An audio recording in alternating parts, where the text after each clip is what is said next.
यह गुड़हल का पेड़ है और मैंने इसमें सर्फ वाला दिया था, तो आप देख ही रहे कि सर्फ वाला देने के साथ ये 80% रिमूव हो गया है, लेकिन 100% रिमूव नहीं हुआ। तो हम अगर चाहते तो इसको और दे के क्लियर कर सकते थे, लेकिन इसमें बहुत ज़्यादा ब्रांचेज हो गया। देखिए, तो इसको फैलने में बहुत समय लग जाएगा और इसके पत्ते आने में बहुत समय हो जाएगा, इसलिए इसका हार्ड कटिंग हम लोग करेंगे। मात्र 6 इंच ही इसको छोड़ा जाएगा, जिसके चलते कि ये फिर तैयार हो जाए। और इधर जो मेरा 2 गुड़हल का पेड़ है, इससे हमको फूल मिलता रहे। इसका फूल टूट गया है, सवेरे हम लोगों ने पूजा के लिए तोड़ दिया, नहीं तो कोई दूसरा तोड़ लेता, इसलिए हम लोगों ने सवेरे ही तोड़ लिया इसको। तो ये देखिए, ये 2 तैयार हो गया। तो ये जब फूल तैयार होगा तो इसकी कटिंग कर देंगे, तो हमारे पूजा के लिए कभी कोई फूल की कमी नहीं होगी।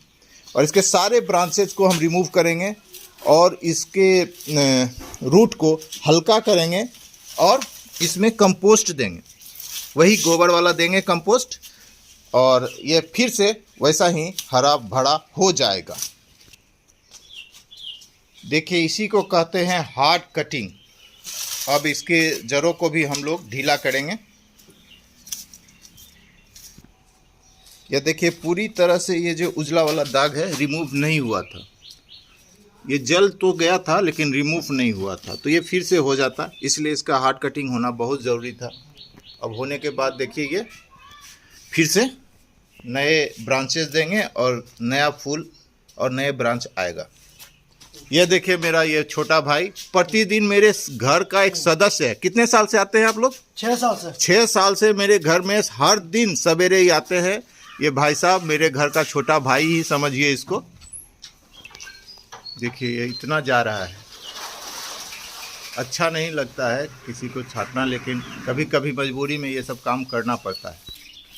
फिर देखिए, वही मिक्सचर हम दे रहे हैं, गाय का बेस्ट जिसे गोबर कहते हैं, पत्ते की खाद और नीम की खल्ली और मास्टर मतलब सरसों की खल्ली।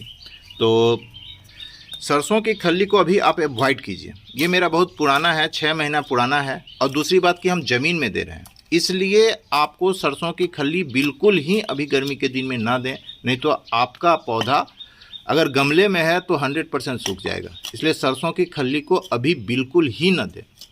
और ये तो बहुत पुराना है, और दूसरा ये ज़मीन में है, तो ज़मीन में होने के कारण इसमें अगर गर्मी भी अगर कुछ हुई तो पानी दे देंगे। और ये बहुत ही पुराना और परमानेंट पौधा है, इसकी रूट बहुत नीचे तक चली गई है, इसलिए इसमें देने से कोई हानि नहीं होगा। और अगर नया भी पौधा मैंने लगाया उसमें भी दिया है मैंने, तो आप देखिए इसका रूट पूरी तरह से जमा हुआ है। इसको निकालने में पूरा मट्टी निकालना पड़ेगा। इसको खोद खोद के देखिए डब्बू जी निकाल रहे हैं, और इसके छोटे छोटे जो रूट हैं उसको काटना भी पड़ेगा। तो देखिए, डब्बू जी थोड़ा मेहनत कर रहे हैं। डब्बू जी देखिए, डब्बू जी को सपोर्ट कीजिए। ये हमारे बहुत ही मेहनती गार्डनर हैं और किसान भी हैं, आपको तो देखे ही हैं, और ठग भी लेते हैं, एक ही फसल का पैसा देते हैं। तो ठीक है, चलेगा। देखिए, इसमें चींटी कितना है, आपको दिख रहा होगा चींटी। और जब भी आपको चींटी दिखे तो इसमें 100% दीमक लग चुका है। चींटियां हमेशा आपको जो है कि दीमक को खाने के लिए आती है। आपको जहां भी ज़मीन में चींटी दिखे तुरंत दीमक का दवाई दीजिए, वरना ये पौधा नहीं बचेगा, बिल्कुल ही नहीं बचेगा।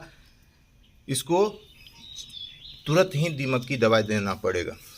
और पहले तो मैंने इसे खोद लिया है और इसका रूट बहुत नीचे चला गया है, तो इसके हम 4-5 दिन पहले ड्राई होने के लिए छोड़ देंगे। ये सूखेगा नहीं, गारंटी है ये सूखेगा नहीं, क्योंकि इसका रूट बहुत नीचे चला गया है। अब इसको खोद के हम लोग छोड़ देंगे और 3-4 दिन के बाद फिर तब इसको सारा कंपोस्ट दे के इसको पानी देंगे। चींटी लगने का दूसरा कारण है कि गुड़हल का जो फूल होता है वो मीठा होता है और उसके तने और जड़ भी मीठे होते हैं, तो ये भी एक कारण होता है। लेकिन इसमें हमारा ज़मीन क्योंकि दीमक का है, इसलिए इसमें दीमक तो होगा ही, 100% होगा। हमने अभी 1-2 अंडे भी निकाले हैं, तो इसमें दीमक का दवाई देंगे। लेकिन अगर गुड़हल में, अगर आपके गमले में गुड़हल है और उसमें चींटी लग रही है, तो इसका कारण ये नहीं है कि उसमें दीमक लगा है, उसके रूट मीठे होते हैं, इसलिए उसमें आपको चींटी लगता है। इसलिए बार बार चींटी हटाने का भी दवा दीजिए, नहीं तो वो पूरा रूट को बर्बाद कर देगा। पानी होता है, मॉइस्ट होता है, चींटी का तो सबसे बड़ा ये है कि आप गमले में पानी देते हैं उससे मॉइस्ट होता है, तो मॉइस्ट होने के कारण वो क्या कहते हैं, उसमें चींटी पहले अंडा दे देती है और मीठा होने के बाद उसका खाना भी मिल जाता है। तो आप इससे बचने के लिए चींटी का दवाई दीजिए, और नहीं तो आपका पौधा सूख जाएगा। बाकी हम इसको 5-6 दिन छोड़ देंगे, और जब मैं इसको फिर से जब मैं पूरी तरह से जो इसमें कंपोस्ट देंगे तो फिर आपको अपडेट करेंगे। और इसके जब पत्ते आएंगे तो भी इसको कम से कम हम 6 दिन छोड़ेंगे, 6 दिन के बाद ही हम इसको अपडेट करेंगे। आपको ये अच्छा लगा होगा तो लाइक और सब्सक्राइब कीजिएगा WG के मेहनत को देखते हुए। चींटियों से बचने के लिए ये गैमेक्सिन पाउडर है, और ये देखिए गैमेक्सिन पाउडर आप हम दे रहे हैं, जिससे कि चींटी इसमें नहीं लगेगी। और दूसरी बात, इसके तने में भी देना है, ये जो कटा हुआ है ना आपका, यहाँ पर भी देना है, जिससे कि इसके जो रस निकलेंगे वो चींटी खाने के लिए आएगी। इसलिए आप इसको दे दीजिएगा तो ये सेव हो जाएगा और चींटी आएगी ही नहीं। यहाँ भी एक बचा हुआ है, आप पूरी तरह से ध्यान से दीजिए इसको। यहाँ भी बचा हुआ है। अब इसमें चींटी का बचाव हो जाएगा। थोड़ा सा हम लोग वो कंपोस्ट में मिला के थोड़ा सा दे देंगे।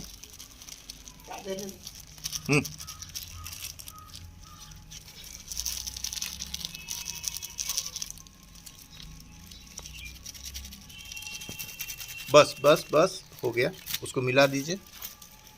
ये कंपोस्ट के लिए नहीं, उसकी सेफ्टी के लिए दिया जा रहा है। इसी तरह मिला लीजिए आप और इसको डाल दीजिए।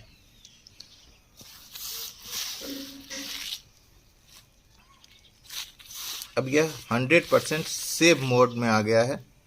अब जैसे ही इसमें लीफ आएगा, फूल आएगा, तो आपको हम अपडेट करेंगे। ये मत दीजिए, मिट्टी मत दीजिए, इसमें चींटी छोड़ दीजिए। और इस मिट्टी को आप धूप में रहने दीजिए, उधर सूखेगा तब देखा जाएगा।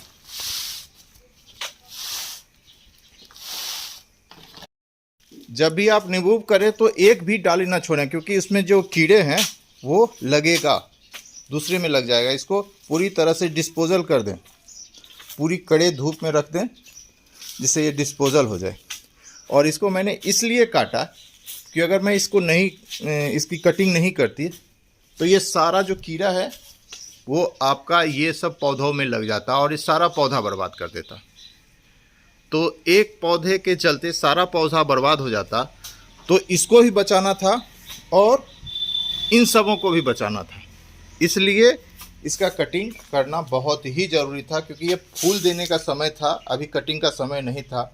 लेकिन जब बीमारी होती है तो उसका इलाज तुरंत करना चाहिए, इसलिए मैंने किया।